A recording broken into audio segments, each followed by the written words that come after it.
السلام عليكم ورحمة الله وبركاته. عاملين ايه؟ يا رب تكونوا بخير. النهاردة هعمل معاكم القرصة الفلاحي الطرية. هعملها معاكم بطريقة سهلة جدا، وكمان انا جايبالك طريقة فرد سهلة جدا، يعني تقدري تعملي كميات كبيرة مش هتاخد معاكي وقت خالص.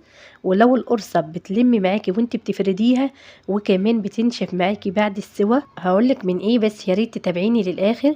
القرصة بجد تحفة، طرية جدا، خفيفة جدا. انا عايزاكي بقى تجربيها بنفس الخطوات، بجد هتنفعك للمدارس. يا ريت بقى لو اول مره تشوفيني، يا ريت تدعميني باللايك واشتراك للقناه علشان يوصلك مني كل جديد. في الاول هنسمي الله ونصلي على الرسول عليه افضل الصلاه والسلام. انا النهارده هعمل معاكم مقدار 3 كيلو، وهقولك برضه على مقدار الكيلو لو انت حابه تعملي كيلو. القرصه الفلاحي طلعت معايا تحفه ومقاديرها مظبوطه 100%. انا عايزاكي بقى تمشي على نفس المقدار وشوفي النتيجه في الاخر. انا نزلت كده ب 800 جرام حليب دافي علشان كان معايا في التلاجة. القرصة النهاردة انا هعجنها بحليب ومية. لو انت بقى حابة تحطي المقدار كله حليب، القرصة هتبقى معاكي تحفة. نزلت بقى ب 300 جرام سكر، وجبت مية مكان الحليب، مية عادية خالص من الحنفية، يعني مش مية سخنة ولا حاجة علشان لسه الجو حر. لو انت هتعمليها في الشتاء هتدفي المية وهتدفي الحليب. يبقى انا كده في اول العجين ما نزلتش مع الحليب الا ب 400 جرام ميه، وهركن بقى 200 جرام جنبيه. لو العجينه احتاجت هنزل واحده واحده. انا هقولك في نهايه العجين هي اخدت معايا ميه قد ايه مع الحليب علشان بس تظبطي العجينه. رجعت بقى هنزل كده بالخميره الفوريه 20 جرام، حوالي كده معلقتين كبار من الخميره الفوريه. نزلت بقى مع الحليب والسكر في الاول، يعني ما نزلتش بالسمنه. وهقلب كده لحد ما اختبر الخميره واشوفها عملت معايا فقاعات ولا لا. لازم في اي مخبوزات بنخبزها نختبر الخميره في الاول، تشوفيها لو عملت معاكي فقاعات تبقى كده الخميره نشطه وتقدري تشتغلي بيها. هنزل بقى ب 100 جرام زيت و200 جرام سمنه، سمنه عاديه خالص. لو انت بقى حابه تعمليها زبده او زبده على سمنه، دي يرجع لك انت في الاخر. انا عملت هنا المقدار سمنه على زيت علشان انا عايزاها قرصه خفيفه، ما تكونش مبسوسه وتكون طريه علشان تنفع معايا في المدارس. القرص الفلاحي بتتعمل بطريقتين. طريقه بتكون مبسوسه، بيبقى المقدار سمنه كتير، بتبقى بسها زي عجينه الكحك، وبعد كده بتطريها بالحليب، وان شاء الله نعملها مع بعض بعد كده. اما القرص اللي انا عاملاها النهارده خفيفه وطريه زي الفينو، وكمان بجد طعمها تحفه لانها فيها حليب وفيها سمنه. وكل ما تخدمي في القرص الفلاحي كل ما هتطلع معاكي طعمها في الاخر تحفه. انا كده نزلت بالدقيق معايا كده 3 كيلو، ونزلت بنص معلقه ملح كبيره، وكمان كيس باكنج باودر، وقلبت كويس. وبعد كده قلبت بالمعلقه. عجينه القرص يا جماعه ما بتتلتش خالص. اول ما الدقيق بيختفي بتقطعي العجينه، بتنزلي بايديكي كده تقطعيها، ما بتلتهاش خالص.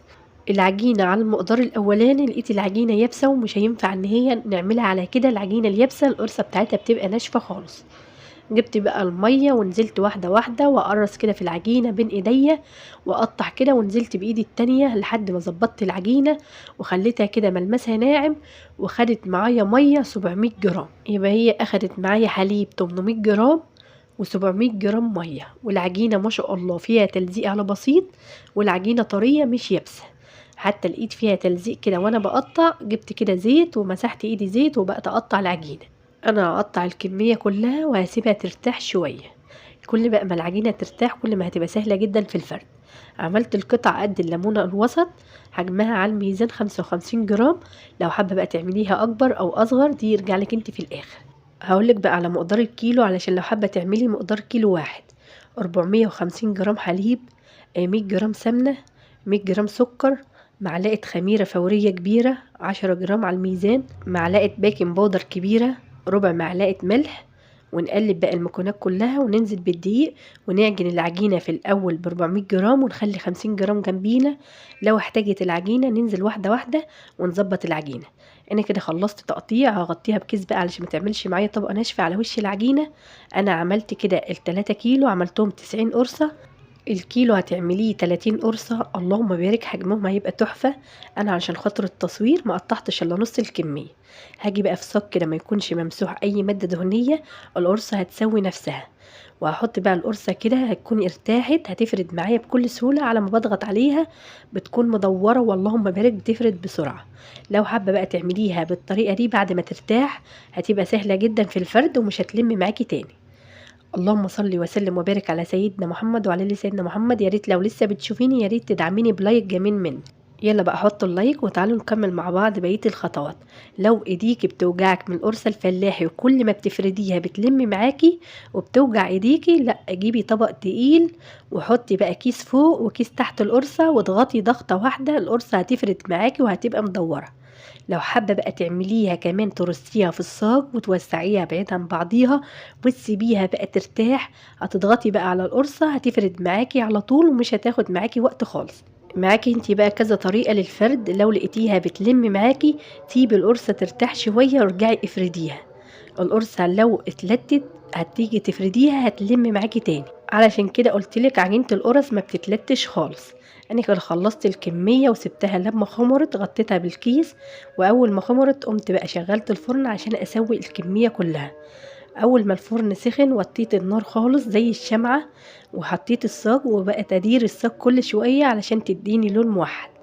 ريحة القرصة الفلاحي بجد تحفة، وكمان شفتها لقيتها طرية جدا. لو القرصة الفلاحي بتبقى ناشفة معاكي هقولك عجينتها في الأول يابسة، وكمان ساعة الفرد انت وسعتيها جامد، يعني سمك القرصة كانت رقيقة جدا. خلي بقى سمكها في الوسط معاكي، ولا رقيقة قوي ولا تخينة قوي. وكمان ساعة التسوية تسويها على نار هادية، ولو لقيتي وشها بيطلع ناشف معاكي وهي لسه طالعة من الفرن سخنة على طول غطيها بفوطة. بعد كده القرصة هترد معاكي طرية، والشاي كمان هيلمع معاكي بعد التسوية. اهم حاجة بقى التسوية المظبوطة، يعني بتديري بقى الصاج كل شوية وبتشوفيها كده لحد ما بتسويها وتطلع معاكي مظبوط. لو هتسويها على فرن البوتاجاز هتمشي بقى على نفس الخطوات. اول ما بتديكي اللون من تحت بترفعيها على الرف من فوق، واول بقى ما تدي اللون الذهبي بتطلعيها وبتكملي بقية التسوية.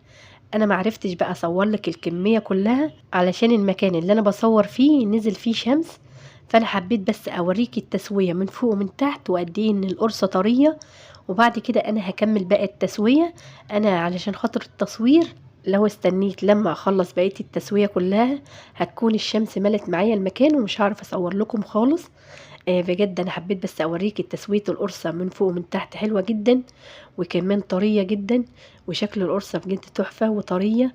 اتمنى بقى ان انت تعمليها وتطلع معاكي مظبوطة، بس اهم حاجة ان انت تمشي على خطوات العجين خطوة خطوة علشان القرصة تبقى معاكي سهلة في الفرد، وكمان تبقى طرية ما تبقاش ناشفة.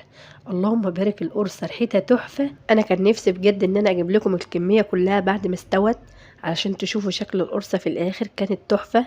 انا جبت بس نص الكمية اللي انا سويتهم في الاول. بتمنى بجد ان انت تجربيها حتى لو في نص كيلو، بجد طريقتها سهلة جدا وسريعة وطلعة تحفة. بتمنى بقى ان انت تعملي بلايك واشتراك للقناة.